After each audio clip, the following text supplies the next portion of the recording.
I think you're going to like the new system once you're used to it. Everybody gets a little stressed with something new. So here goes. I am going to demonstrate the creation of a new company. So here goes. Let me share my screen. I'm going to work here. The first thing that you do, or a user will do, and we will have this link available for you from the website. It is sso.agmodelsystems.com. And that will open. All right. So the first thing you do, and a lot of people will make this mistake, is they'll see this login and they'll say, oh, I have an AMTS account. This is a new admin system. We had to change everything, so it's a new admin system. So instead, they need to create an account. And this pretend company that I'm going to create, I'm going to start out with my email address. And I've already tested this in our development site. That's why it comes up. And since I'm a slow typer, I'm just going to take advantage of the fact that I have that email self-filling. I'm creating a password. There are no requirements on the password. It doesn't have to have any capitals, doesn't have any special characters. It can be anything you put in. So anything with an asterisk is required. And obviously this address doesn't have an asterisk, but I'm going to go ahead and fill it in because it's good.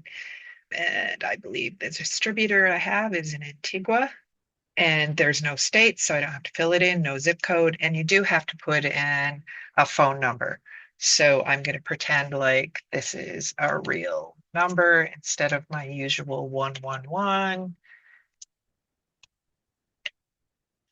And let's just pretend that works. And then this opt-in is part of our GDPR requirements. People will have to check it or not check it. If they don't check it, they get like this big warning that says, are you sure you want to like not get the very infrequent mailings we send? So then you confirm it and continue. This is a very important part of user creation. We have a couple fields that I'll give you an overview on, and then I'll fill them in. Company name is going to be, regardless of whether it's a large company with multiple users or just a single person. A single person might not have an official company, but they need to create a company name. And it doesn't have to be anything official that they file with the government. It just has to be something that is unique within our system. The company short name, which is a key in all of the data tables, does need to be a unique name. So for this company, I'm calling it, and the short name is just going to be Dinty. I'm pretty sure there isn't one out there. Now, if this company already exists in our database, and this might not be an uncommon occurrence if people just use, like if I said this is Dinty's Nutrition and Feeds, and then I put DNF as my company short name, there may be another company that beats you to those initials. You would just have to encourage your users. They may stop there and get confused. Just encourage them to add a numeral like DNF1 or something like that. But I'm just going to do as Dinty. To save time, I'm going to check it that company address is the same as person. This section right here is very important. This right here, when people put in country their company is located in, it flags the distributor associated with that company. If you want to work with your distributor, by default, this is checked to say connect me with the distributor. If the customer filling out this form does not wish to work with the distributor, then they would need to uncheck or check this and say, no, thank you. And we make it clear that if they're going to work with us, they're going to work with us during our office hours, 9 a.m. to 5 p.m. Eastern Standard Time, and it's only going to be Monday through Friday. We want them to know that you distributors are really meant to be their first line of support and are going to be much more capable in some cases than we are of supporting them due to time zones, language barriers, things like that. So by default, we have it checked, but there are some people who prefer not to work with their distributor and not to have their distributor know that they are working with us. So then we'll sign up. Now, every email that gets inputted into this has to be a real and true email. If it's not, they never get the email that allows them to verify their email. So let me show you what that email looks like, because I get a copy in my AMTS dashboard. So let's just make this a pop out and drag it over. So here you can see that I'm getting this email that says, "Hi, Duff Maloney, welcome to the AMTS ecosystem." It tells me who my distributor is, and it tells me that AMTS is also willing to help, but we have to validate that email address. So we're going to activate the account and activate account. And then I activated my account. The first thing that happens is it opens my dashboard in my admin dashboard, and it opens this onboarding guide. This onboarding guide just walks the user through account setup. There's a couple really significant things about the account, and this document tries to explain it. They will either set themselves up as a single user or as a multi-user company. I'm going to use Dove as an illustration of a multi-user company. So I would read this and I would say multi-user company, and this is just a graphic that kind of looks colorful and pretty. The first step is to set up mills. Now, mills, as it says in this document, think of mills as organizational tools, and mills are actually serving two purposes. If you're working with a company that has physical mills and needs to organize their feeds into different mills because maybe the nutrient analysis on, let's say they have a soybean meal that comes into one mill that has a certain nutrient analysis and is priced a certain way, and then they have a soybean meal, it would be the same source ID that they work out of another mill that has a different nutrient analysis, but has the same feed ID or a different pricing.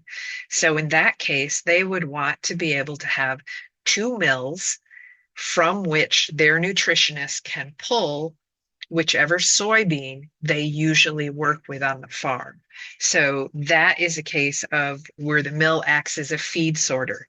The other type of sorting is a mill serving as a people sorter.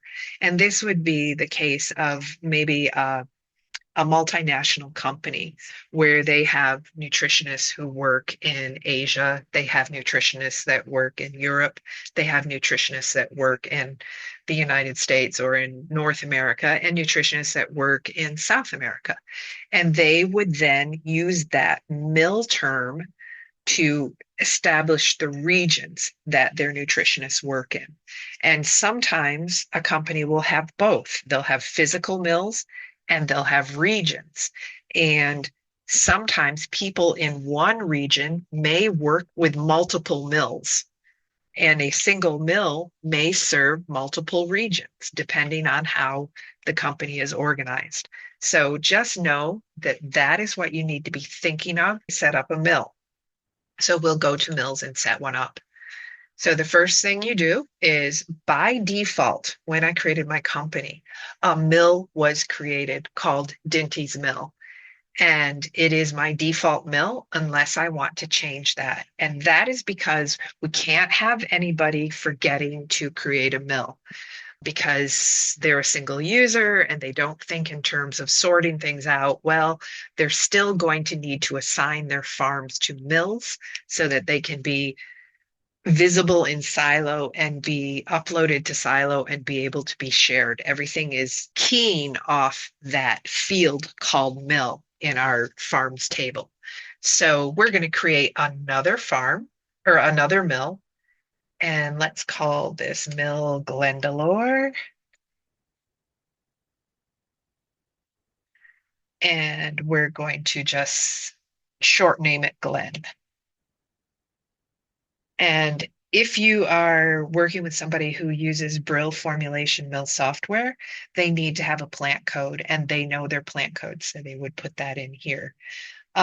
If I wanted to make this my default mill instead of Dinty, I would check this. Auto add farm permission to mill users will become more understandable when I show you how Silo works. It is possible with the help of support, Lynn and me, to deactivate a mill, but you need to have us do it. That's why this little blurb is here. So this auto add farm permission to users, by default, it's checked. And as I said, when I go through Silo, you'll see what that means. So we're going to say submit. And now we have 2 mills. And that's enough for this tutorial. You can obviously go on and create more. So I want to return back to my tutorial in the next step. And my next step is to set up users. Now, intuitively, you might think you want to put users ahead of mills, but no, you have to assign your users to a mill. So that's why we put mills above users. The company admin is responsible for adding the other nutritionists in a company to the company. All the nutritionists will exist under a company umbrella, and the farms, the emails associated with the user will all be the property of that company. And this is part of the enhanced security that the system is offering. So now, if someone working for a company leaves the company, they will no longer have access to the farms that they were working with unless the company agrees that yes, you can leave and take your farms, and we're working on a way to make that an easier transition. But in general, when they leave, the companies don't have to worry about a nutritionist taking all their farms with them. And it's all tied into emails and permissions. So we're going to add a user or two to this company. So the first thing I do is to add a new user. I am going to figure out a name for this person since they are imaginary. So let's start with a new user named Sean O'Shea. Type it right.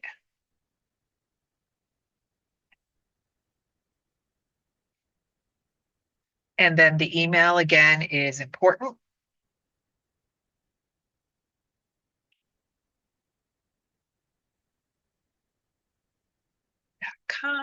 Phone number, not an asterisk, so I don't have to fill that in, but I do have to put them in a country. And again, these people live in Antigua. And special role or assignments, if any. So we're building this company ecosystem based on permissions. The company admin has the most permission and visibility of everything, and then it comes down from there. They also have the most responsibility. So in a large company, it's feasible that they maybe don't want to get everybody asking them, is it okay for me to share this farm? Is it okay for me to see this feed bank? They want to delegate some responsibility. So the company admin, as they're assigning users, they can also make them company admin so that they are responsible in joint with the company admin. They can make them the feeds manager admin. The feeds manager admin oversees all of the people who have a feeds manager license in the company. They have access to all the mills and they have the ability to allow people to see certain feed banks. The financial admin would be like your office assistant. They never work in the programs, they don't need a license, but maybe they're the person that does all the buying and assigns licenses once they're purchased to your users. So we want to give them some privileges without needing them to have a license. So that's what a financial admin would be. The mill admin is the person who is in charge of each separate mill, or in charge of all the mills. It should say mills admin is in charge of all the mills. And they are able to have a lot of the same privileges that the company admin has, with the exception of adding users. But once a user is added and assigned to their mill, they can do a lot of the farm assignment and privileges that the company admin also has access to. We're just going to make Sean a nutritionist. So this column, which AMTS program does a user need access to? I'm going to say he just needs nutrition. This is a convenience feature for our company admins because otherwise he would have to wait until Sean accepts his invitation to join the company, activates his email before he could assign a license to him. This step allows them to assign a provisional license that is there and can be purchased so that when Sean finally does click on his email, that will get generated when Dove ticks this save and return to tutorial or save and add another user. This will allow Dove to go ahead and make sure that they have a nutrition license assigned to them so that she doesn't have to come back into the admin system after Sean has accepted his email and assign a license that she's purchased to him. She's going to assign Sean to the Glendalore mill. In doing that, if she were to leave this screen without assigning Sean to a mill, he would be assigned to the default mill of Dinty. So we're going to save and add another user. And this one is going to be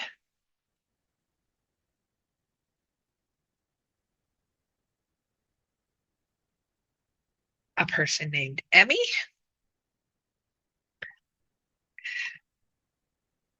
Scissor. And hers is Emmy at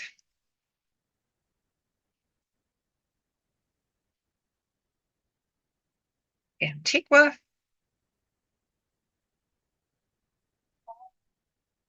And she is going to be assigned to both mills. So that's how we'll do that. Now we're going to that's enough users. It's just repetition as you get down through there. Now I need to purchase my subscriptions and assign them to the people. All right, so read this. If I did that as I was creating a user and added somebody as a provisional license where I ticked the box and said they'll need nutrition, I would want to go to the buy pending licenses. So let's just go right straight there. I have this green buy pending licenses. Otherwise, for new purchases, we have nutrition. You add the cattle and the small ruminants or both, and you can add the advanced optimizer and mix optimizer just by checking these. And then you say add to cart, and it puts it in my cart. Yep, there. And then it's in my cart. You can see the one. By default, nutrition has to be purchased with an animal module since a high percentage of our sales are to people using AMTS cattle.pro, not small ruminants. We have decided to make cattle checked by default to keep people from forgetting to buy an animal module. So then Feeds Manager. Feeds Manager is our replacement for FBM. We are no longer selling Feed Bank Manager, and we are replacing it with Feeds Manager. This is going to be a product that will be much more user friendly and usable for a lot more of your customers. If you have people who have more than one user within their company, they will be interested in Feeds Manager to help them have common feed banks that they can reconcile their feeds and share feed banks from. The basic feeds manager pricing is $350, and that just allows for feed bank reconciliation. If they need to add mill integration, it makes it the price of 770 US dollars. And that is the same price as Feed Bank Manager. So our users who are presently using Feed Bank Manager will probably go with the Feed Bank Manager integration. But if they don't need that, then 350 is a very good pricing point for people to be able to get the convenience of only needing to create one feed bank for most of their farm feeds, and then pulling those feeds from that feed bank and having them reconcile on prices. It's just got a lot of conveniences that will save some time for those larger or not even so large nutrition groups. AMTS silo storage. This is an entirely new product. AMTS Nutrition is a replacement for AMTS Cattle Pro. We will be phasing out Cattle Pro over a period of time because we don't want people who have to get diets out the next day be forced to suddenly work in a new platform. That's how you get angry people, and we don't want that. So we're giving them time to get their farms transitioned over into nutrition and for them to feel comfortable in the new platform. AMTS Nutrition is a hybrid program in that there will no longer be farm backups. There are no longer the abilities to save farm as or turn off autosave. There's only a farm file from which you open the current working ration. In order to have backup and history on those farms, you do what we call implement, or you propose a diet. And those implementations and those proposals get pushed up to the cloud, which we've chosen to call Silo because we're cute. Think of it as your personal AMTS cloud. You're able to pull your information down from the cloud, work on your diets on the go, work on your diets if your computer is lost, stolen, or run over by a tractor. It makes it so that you have a lot more flexibility and a lot more security for your data. You're not dependent upon, you're not as much a victim of potential equipment malfunction. So that said, right now, when you buy a license, you get a bunch of implementations. Implement so that you can get that history and get a feel for how nice it'll be to be able to do some data analysis in your own farms and in farms that you share information with. So that's what silo storage is. And obviously there's Mix-a-Lot, our neonate feeding program, and growing cattle. These will both still continue to be offered. We also, to try to make it even more discouraging to keep on with Pro, you can still buy AMTS Farm, which is the official name of Pro, and you would buy with a cattle module, a small ruminants module, advanced optimizer, and mix optimizer. During the transition period, people will be able to match a nutrition license to their Pro license. You don't have to pay for both programs at once in order to work with them. We'll be matching nutrition licenses to that of your Pro license. So your users will have the opportunity to work in both for a transition period. And depending on when they get on board in the new system, it usually will fall to about a year. Let's go to this buy pending license, which is that convenience feature.